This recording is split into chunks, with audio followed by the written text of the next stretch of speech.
ত্রয়োদশ জাতীয় সংসদ নির্বাচনের পরবর্তী রাজনৈতিক পরিস্থিতিতে বিএনপি সর্বোচ্চ নীতি নির্ধারণী ফোরাম জাতীয় স্থায়ী কমিটির বৈঠক অনুষ্ঠিত হয়েছে।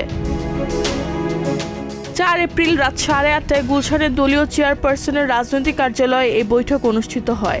বৈঠকটি 2 ঘন্টার বেশি সময় ধরে চলে এবং এতে সভাপতিত্ব করেন বিএনপির চেয়ারম্যান ও প্রধানমন্ত্রী তারেক রহমান। বৈঠক শেষে বিএনপির মহাসচিব মির্জা ফখরুল ইসলাম আলমগীর জানান, সরকারের গত 47 দিনের কার্যক্রম নিয়ে স্থায়ী কমিটির সদস্যদের পর্যবেক্ষণ ও পরামর্শ গ্রহণ করা হয়েছে। একই সঙ্গে যত দ্রুত সম্ভব দলে কেন্দ্রীয় কাউন্সিলর আয়োজনের প্রস্তুতি নেওয়ার বিষয়েও আলোচনা করা হয়েছে। তবে কোরবানি ঈদের আগে কাউন্সিলর সম্পন্ন করা সম্ভব নয় বলে তিনি উল্লেখ করেন, এজন্য আরও কয়েক মাস সময় প্রয়োজন। তিনি আরও বলেন, দলের সাংগঠনিক কার্যক্রমকে গতিশীল রাখতে এবং তৃণমূল পর্যায়ে নেতাকর্মীদের সক্রিয় করতে বিভিন্ন কৌশল নিয়ে আলোচনা হয়েছে। পাশাপাশি দেশের বর্তমান জ্বালানি পরিস্থিতি এবং সরকারের সাম্প্রতিক পদক্ষেপগুলো নিয়েও সদস্যদের অবহিত করা হয়।